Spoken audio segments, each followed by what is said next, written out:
Bravely we prove in our striving, trudging together each day. Where there's a will, there's a way.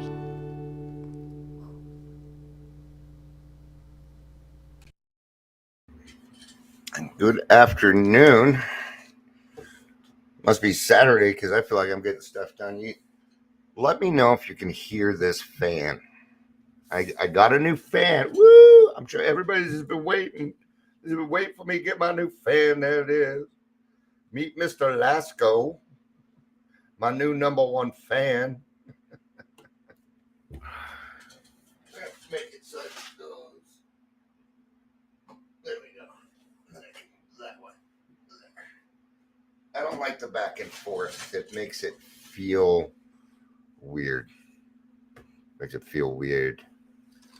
This is the Broncos are ahead enough live that I can go live.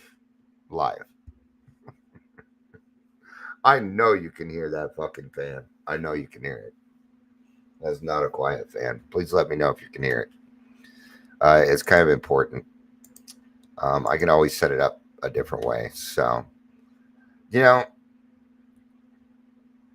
try and remember that there are other things out there that affect other people that may not affect me.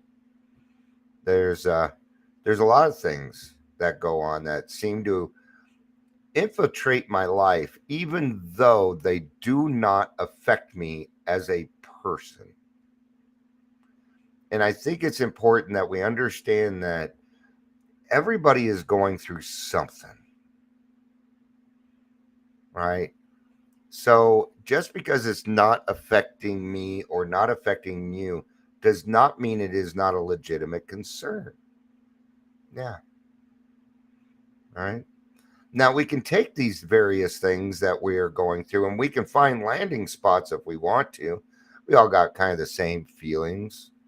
May where we get angry over them. Maybe, every now and again I'll see something that makes me sad, man.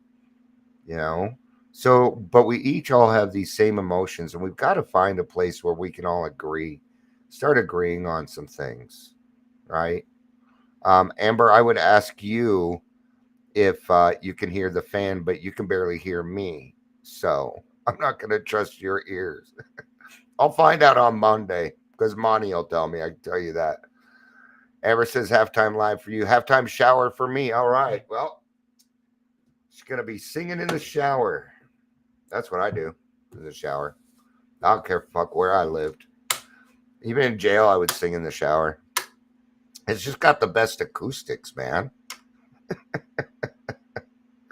Usually I do a random reading from the 12 by 12. Today we're going to do it from the big book. I usually do random readings from the big book. Figure we'd switch it up a little bit and utilize the 12 by 12 this time. Welcome to Daily Trudge. My name is Dion because I couldn't think of a topic. So the topic could be that our first string, they scare me a little. If you're here, please say hello, whether watching the live or the rewatch. This has been kind of a neat week for me. I've been able to catch up on some bills. I actually got to buy a few frivolous things for myself. Actually, I only bought one frivolous, right? I got these, got a little thing for my stick shift. Okay. I have a manual. It means I have a clutch. And that thing gets hot. I mean, on top of it's made of metal. I'm surprised it doesn't say 1, 2, 3, 4, 5, 6 reverse on my hand. I have a 6-speed. So I bought these little covers for them, but they're hoodies because I'm kind of a hoodie guy. Yeah. Was able to get a couple of fans. That was nice. I had the same fan forever. I'm going to keep it too. There's nothing wrong with the fan. It's just the base. I can actually fix that. I can fix it. All right. Yeah. Got a new Got a new umbrella coming today for the backyard. I've been working hard on the back. Anyway, these are the things that we do, right? So how many pages are in the 12 by 12 here? 187. So, good afternoon, Michelle. Good to see you. Give me a random number between 1 and 187. 62. 62. Why do I have a feeling that's going to be step 8? Nope, it's step 6. Oh, no, it's the end of step 5. So we're going to go back a little bit because it's the very last page and there's only one full paragraph. It's not very long. So we're going to go back a little bit.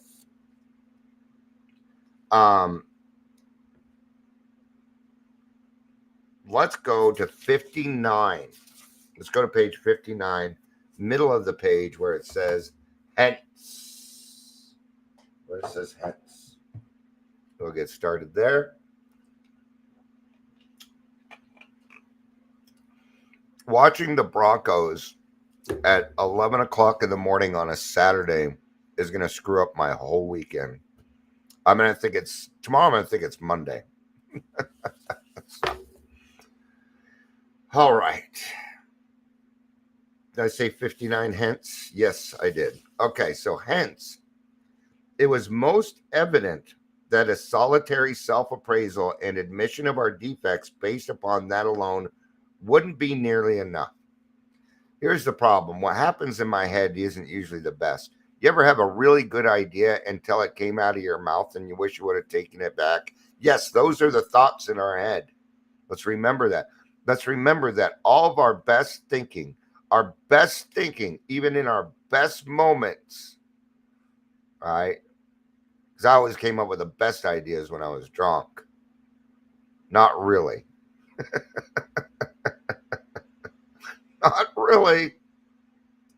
I just felt elated at the time. So I thought it was a good idea. But really what was going on is I was drinking and it was going to my reward center. So it only seemed like a good idea. Okay. Not only that, but we are not terminally unique. This is the process that works for the successful consummation of the program. Okay. So solitary self-appraisal will fall very, very short. Okay. It will fall short. You cannot do that. You can't do that. We got to face all these things. You may not do them all at once, but eventually you are going to need to face them. We'd have to have outside help if we were surely to know and admit the truth about ourselves, the help of God and another human being. Only by discussing ourselves, holding back nothing, only by being willing to take advice and accept direction could we set foot on the road to straight thinking, solid honesty, and genuine humility. Three very important things here. Straight thinking. My thinking, normally it wasn't straight. I had to do a lot of work to start. Because here's the thing, our brain cells don't come back. What we have are these lines that go back and forth in our brain, right? Synapses or whatever they are. I don't see how much I'm not a doctor, right? Well, those get broken. And when you challenge yourself, you create new lines in your brain. And that's what we are doing here. That is cognitive behavioral therapy, right? Even in the beginning, it can start. Oh, I'm done with work. I'm gonna head to liquor store. Oh, I can't do that. I have a 5 o'clock meeting. I can't do that. I have to call my sponsor later. See, even in the beginning, that is straight thinking. So even in the beginning, it works. The problem is I have to kind of do it consistently, or that will fade away and I will go back to old behavior. I won't be able to help myself because I won't be getting any direction from anybody. I won't be listening. And when we ask God for direction, I have found that he talks through his children. So if I'm not asking for direction, or maybe I am asking for direction, but I'm not listening to his children, I'm still going to end up with nothing. Solid honesty. This is an internal thing. It is not about what other people are doing. It is about what you are doing. It is about what Dion is doing. It is about my side of the street. Okay? It's the only thing that I can work on. Right? And I can't come, let's use backyard. Right? So I gotta make sure my backyard is clean, right? Because what was it? Mom, can I go over to so and so and play? Oh, only if you clean your room first. There you go. See, I can't come play in your yard until my backyard is cleaned up. And I need to be invited. I can't just hop the fence and come play in your pool. Well, I can, but you ain't gonna appreciate it much, are you? So solid honesty and genuine humility. Genuine humility, I have found, at least for me, was developed. And it took me a while to get to genuine humility. Let's look that up. Let's dig deeper. Because I know we talk about humility a lot, but what is genuine? Genuine humility is a state of mind characterized by a realistic and honest assessment of oneself, including both strengths and weaknesses, without arrogance or self-importance. What is that? It's a fifth step. Genuine humility is a realistic self-assessment. I didn't think of it that way. There it is. That's why it is important that we look these things up. Now we've learned something new. What have we done? Now we've created a new synapse. See, when we get lazy and use things like the plain English big book, you are not going to learn more. We alcoholics need to be challenged. If we are not challenged, we will fade away. We will fade away and die. Just like Back into the Future, when Marty and his brother and sister were fading away in that picture because things had changed. So I had to set it right in order for him to come back. We're doing the same thing here. Yep. So a genuine humility is confronting those things. All right. Yet many of us still hung back. We said, why can't God, as we understand him tell us where we are astray? Yeah, you think you got time? Okay, let's sit down, Dion. Because you're supposed to figure this shit out yourself. That's the challenge. We weren't put here to be slothful and just lie around in some kind of utopia eating fucking grapes. If everybody's being fed grapes, then who's the one feeding the grapes, man?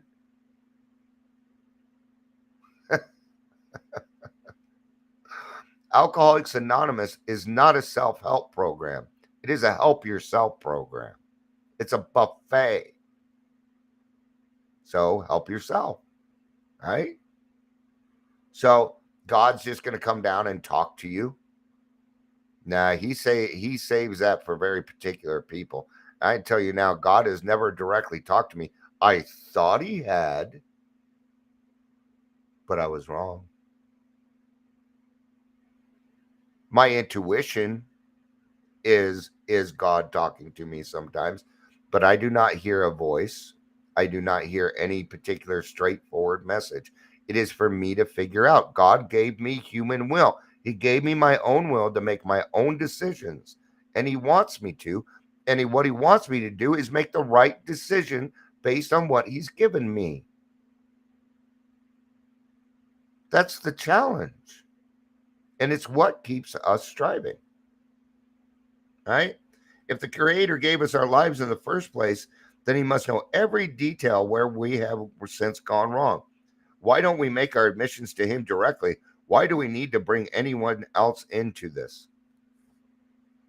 Because it just, you can feel it in your stomach even right now. Go back a little bit to when you were doing your fourth and your fifth step and you really didn't want to say this shit out loud to somebody else. Okay. Now, have you ever wanted a drink and you told somebody else and it went away? The obsession to want to drink went away. Because we cannot live with blame, shame, and guilt. We cannot have regrets about the past anymore, or that will fuck an alcoholic up. Living in regret for too long. And this is where we get rid of that. That's where we get rid of that. Oh, Amber's trying to hurry me up by telling me football's back on. I don't know that I'm watching it anymore. It's preseason, and now the living room's clean, so there's nothing much for me to do in there. Now, if it was regular season, I would have not gone live. All right. Why don't we make him at this stage? The difficulties of trying to deal rightly with God by ourselves is twofold. Though we may at first be startled to realize that God knows all about us, we are apt to get used to that quite quickly. We'll find comfort in it. And there's nothing wrong with finding comfort and security in God. In fact, I come to rely upon it, but it only comes with action. I found that out. Faith without works is dead. All right? You could be brimming with faith, but without action, it's not doing much but making you feel that way. That's all it's doing. Right? So you'll get used to hanging out with God because he's there, but he's not there. You don't see him there. He's not in your face. You cannot see it. Right? Somehow being alone with God doesn't seem as embarrassing as facing up to another person. What if God was standing right there? What if God was standing right there in front of you? I'm going to take a Zofran here. My stomach is not happy. All right. So what am I going to do here? What if you went to go do your fifth step, you went in there, and God was sitting in a chair? How would that feel? Might feel a little different, huh? What is it that we're trying to hide? What are we trying to hide here? And why do we need to hide it? Reputation? Are you afraid of it, of your reputation? I got a reputation. Not everybody likes me. I'm not everybody's cup of tea. They just intercepted. Okay, thanks for the update, Amber. Who's they? Did the Broncos intercept it or did the Saints? Let's see who got the ball first. The Saints did, which means the Broncos got it back, which means the Broncos intercepted it. All right. Our third stringer. All right. If it was Stidham, that wouldn't have happened. Anyway, thank you, Amber. All right. So until we actually sit down and talk aloud, it's got to come out loud out of our mouths. There's power in it. All right. Until we actually sit down and talk aloud about what we have so long hidden, our willingness to clean house is still largely theoretical. I said that wrong. I already figured that out, Amber. You when you say other, when I say they, I mean the other team. Okay. So it's largely theoretical. Why is that? Because we haven't put action into it. It's just a theory until we do so. But I did all that writing in the 4 step. That was the 4 step. Now we need to go further and tell another person out loud. Then it's going to lose its power over you. It may still hurt for a little bit. I still have some regret. I do. When it comes to my kids, I still have regret. But that regret motivates me. I do not live in it. No. Because I've done everything that I can to make it up to my children. Okay. Have I made it up? I don't know. Does it matter? I don't think we're keeping tabs here. Okay. But I will make sure from here on out that I will not make it difficult for my children to need something from me. No. I'll treat them with the respect that they deserve, the love that should come automatically. Absolutely. When we are honest with another person, it confirms we have been honest with God, with ourselves, and with God. So we're verifying this. It is the extra step that we take. Why do you say that? For thousands of years, we have used this process and it works. Oh, it may work for you, but it's not going to work for me. You know, that's like when you're a little kid, you're like, I don't want to try it. Have you ever tried it? No. Then how do you know? Then how do you know? If you haven't tried it, then how do you know? See, I've been the guy without faith and with faith. I know. And I know that life with faith, oh man, it is so much better. It is so much better. The second difficulty is this: what comes to us alone may be garbled by our own rationalization and wishful thinking. The benefit of talking to another person is that we can get his direct comment and counsel on our situation, and there can be no doubt in our minds what that advice is. Right? Not only that, but maybe you did something embarrassing. Like, and I'm not gonna get too weird on this one. Maybe you're embarrassed that you ran your car into a tree. That maybe you're embarrassed because you have 3 DUIs. You talk to your sponsor, and your sponsor's like, I have 5. See, loneliness starts to vanish. This is the process that removes loneliness. And then you find out, well, maybe I'm not as bad as I thought I was. Maybe. But now at least I can see where I was wrong so I can make it right. And that's what we're going after. That is what we're going after. Michelle says, the first time I was afraid of being judged. Yeah. Then you get through the 5th step to find out the only person that can judge you is God, and he forgave you. He forgave you. He wanted you to go ahead and move on with your life and be a better person. That's what he wants. Does for me, at least. And who is there to judge you? Well, if you're talking to somebody else in the program, they have their own bullshit. They're too worried about you judging them. Well, not anymore. They did their 5th step. They don't need whether you judge them or not. They don't care because they have settled the past. You cannot use my past against me anymore. No. Nope. So,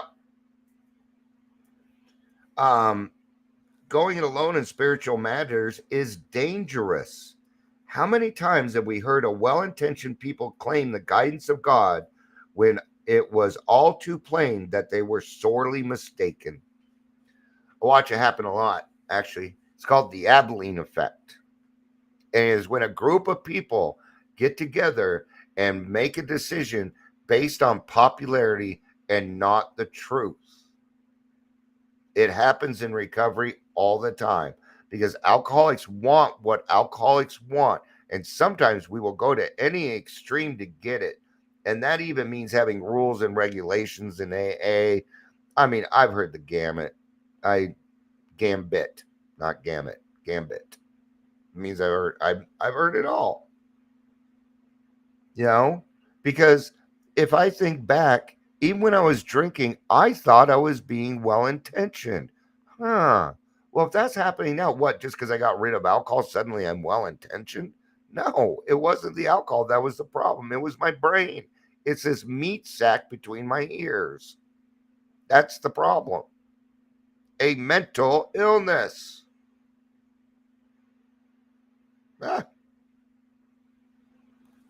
Lacking both practice and humility, they had deluded themselves and were able to justify the most errant nonsense on the ground that this was what God had told them. Now I understand that God told them because he's given me a few chores to get done in the state of Colorado, but he did not come directly to me. He just kept putting it in my face. I would talk to people. I'm like, should I do it this way? And now those days are over. I don't need to do that anymore. God has relieved me of that position and has given me different direction. I didn't want to do all that. I'll run around and it's hard to advocate because you got to deal with pain. I got to find the pain, right? Because, I'll go talk to somebody that's a professional in the field, but it's not affecting. Remember when I started this out? See, it doesn't affect them like it affects me because they're not working the front lines. They don't see the crying children. They don't see the despairing wives. They don't see the person that's yellow who's being told you got 3 months left to live and and everybody's looking at you to save their life. See, they haven't been in that position. They wouldn't know what to do. We do. Yeah. So, and it's errant nonsense. I don't, yeah, everything that I do, I run by other people first. I always run because I want it to come out of my mouth so I can hear whether it's stupid or not. Sometimes I will be by myself and I will say something out loud to see whether it's good or not, just to see. Okay. Now I'm at a point where I don't want to do anything with guidance. I enjoy the time that I get to spend with my friends doing this stuff. I was I was telling that to Monty earlier this week. And he's like, "Can you do Mondays?" I'm like, "Yeah, Monday's my day off. It's the day I take off. So yeah, it works fine for me." And he said, "Well, I don't want to take away from your day off." And I'm like, "What are you talking about? See, that's not work to me. That sounds like fun.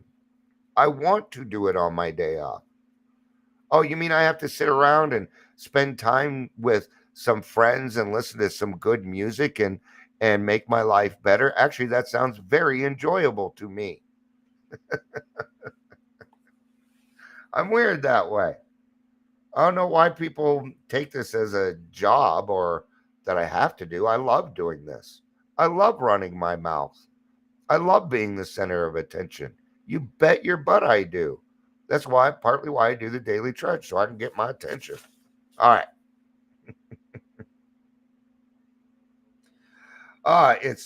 It is worth noting that people of very high spiritual development almost always insist on checking with friends or spiritual advisors the guidance they feel they have received from God. Yes, every time. Surely then, a novice ought not lay himself open to the chance of making foolish, perhaps tragic blunders in this fashion. While the comment of advice of others may be by while while the comment or advice of others may be by no means infallible, it is likely to be far more specific than any direct guidance we may receive while we're still inexperienced in establishing contact with a power greater than ourselves. Okay, now the question arises: am I closer to God than you? Because oh, I don't know. No, that's not what that means. Does that mean it just means I'm a little bit more practiced? I've done it. I've done it more, and I've met people who have done it longer than me, and they're more well practiced. I'm going to tell you what it is. It's you. It's you. You're the only one that can block the sunlight of the spirit from God. You're the only one. Nobody can do that. Only I can block my own sunlight of the spirit. Others may try, but it isn't going to work. Our next problem will be to discover the person in whom we are to confide. Use your sponsor. I don't really hear of anybody going anywhere else but their sponsor. Actually, I have another fourth, fifth step I need to do, and it's a kind of a short one. And I'm trying to figure out who I need to talk to. So it's not always going to be that. But in this case, it still may just be my sponsor. It has to do with my comfort level in this case. Here we ought to take much care, remembering that prudence is a virtue which carries a high rating. Perhaps we shall need to share with this person facts about ourselves which no others ought to know. We shall want to speak with someone who is experienced, who is not only has stayed dry, but has been able to surmount other serious difficulties. difficulties, perhaps like our own. Remember what I said earlier, that this is where loneliness, that's why it's important. That's why I think it's important that we at least try and use somebody in the program so that they could be like, yeah, I went through that too. I know what that's like. I know what that's like. And that loneliness starts to die. And here's why, because we alcoholics tend to think we're terminally unique. Okay. And I can understand why also. I felt the same way.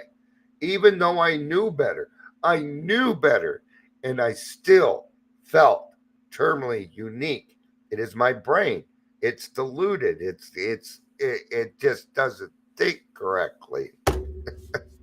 It does better now, but at no point will I be so advanced in my spirituality that I'm not going to need somebody else to walk through with me or at least talk about it, right? This person may turn out to be one sponsor, but not necessarily so. If you have developed high confidence in him and his temperament and problems are close to your own, then such a choice will be good. Besides, your sponsor already has the advantage of knowing something about your case. This is where my intuition comes as a person who sponsors. Okay. Now, I pick my sponsees based off of intuition mostly. I'll just hear somebody talking. I'm like, I can help that person. I already know. Because I can hear them talking like me.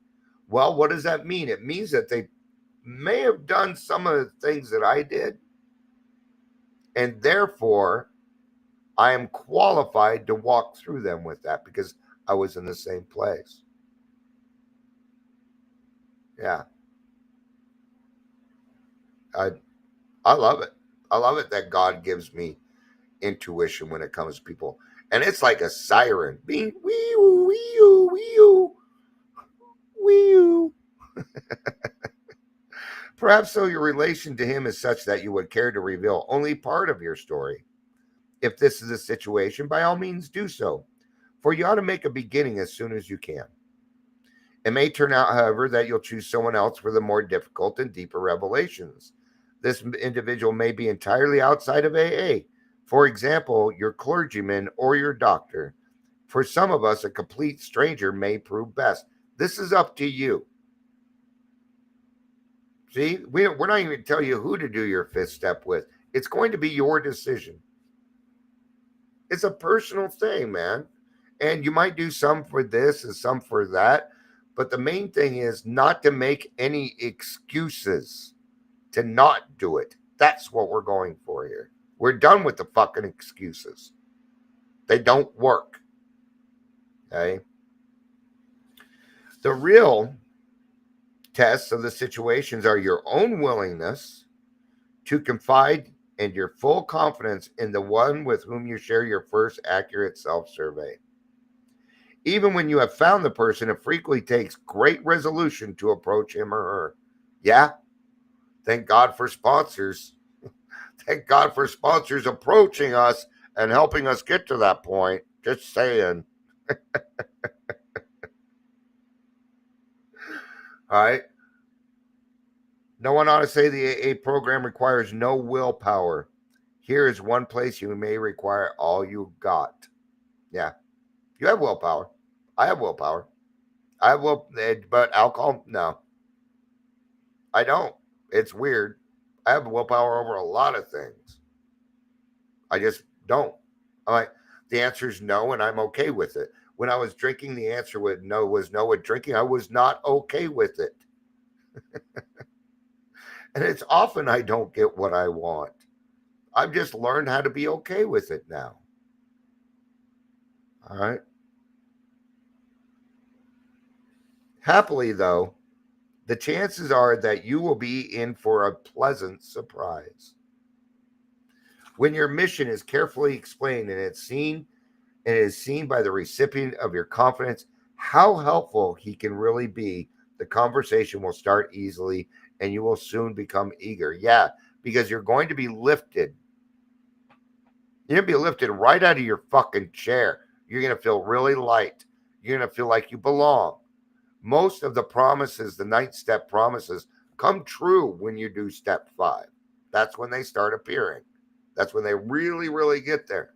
Like loneliness vanishing. And it is the fifth step that clears the way so you can see the forest for the trees now. That you can look around and see the beauty in God's world instead of putting it down. One day grass will turn green on you. You watch. You're just going to turn and be like, man, I have never seen grass so fucking green in my life. I love it. All right. Before long, your listener may well tell a story to about himself, which will place you even more at ease. Provided you hold back nothing, your sense of relief will mount from minute to minute. The dammed up emotions of years break out of their confinement and miraculously vanish as soon as they are exposed. There it is. When we tell on ourselves, it's exposed. Now, when I hear somebody come into a meeting and say, I really want to go drink, you want to know what I hear? I really don't want to go drink. I don't want to go drink. That's what I hear. Good job. If you've ever done that, good job. That takes all the willpower in the fucking world, man. Yeah. And as the pain subsides, a healing tranquility takes its place. Here we are, replacement again. We're replacing things. Yeah. Out with the old, in with the new. In with the way that's going to work for us. And when humility and serenity are so combined, something else of a great moment is apt to occur. You're probably going to have a spiritual experience just by being relieved of your own stuff. You may have a spiritual experience at this. I did. I know a lot of people that had spiritual experiences at step 5. You can't help it. You feel closer to God. You feel a little bit lighter. Your steps a little bit lighter. You may even do something like whistle or skip. Oh no. This is the point where all of a sudden you'll hang out with people and you'll realize you've been hanging out for an hour just having fun and you didn't feel like you had to leave. Amber says, just found very precious photos of belated family members on this. Aw. Maybe that's why we're doing it. And I'm going to go get one, Amber, so you hold on to those. And my wife was like, hey, I've got SD cards in like all my cameras. I'm like, yeah, but what if it has pictures that you really want on it and stuff? I don't want to. So I'm just going to go get a clean one because of things like that. Oh, okay. I'm not going to argue with it. Amber says I transfer the pictures onto my computer so you can use the card. You got it. Thank you. Amber is going to do some photos for me tomorrow. We're going to do some headshots, and then my wife and I are going to do some pictures too. I've done a couple photo shoots. They haven't been just regular photo shoots. Actually, I was a model for 2 months. I never did anything.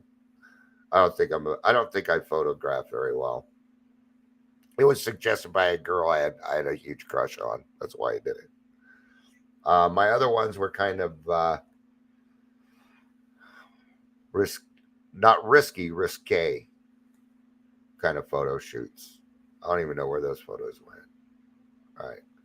Have you guys seen that one where it's like, a couple of hicks and the guy's got like he's got like a mullet and they're doing their pictures and they're trying to be sexy, but they're just not coming out everything. Yeah, that's kind of how I imagine tomorrow. My wife photographs a lot better than me. Thank God, right? So when humility and serenity are so combined, something else of a great moment is apt to occur. Many in AA, once agnostic or atheist, tells us that it was during this stage of step 5 that he first actually felt the presence of God. And even those who had faith already became conscious of God as they never were before. Yay. This feeling of being one at one with God and man, this emerging from isolation through the open and honest sharing of our terrible burden of guilt brings us to a resting place where we may prepare ourselves for the following step toward a full and meaningful sobriety, or as I would like to call it, recovery. Yeah. You think it's good now? It gets better. It gets nothing but better, right? Remember how far we went down. Now we're claiming our way back out. So, if you've done any of this, good job. I'm proud of you. It is not easy to do. The AA program was the hardest thing in this world. Man, of course it has a lot to it too. So, all right. All right. I'm sure by now the score has changed. I really don't care. Thank you, everybody, for being here. I appreciate it. I love you. You know I do. Peace out. And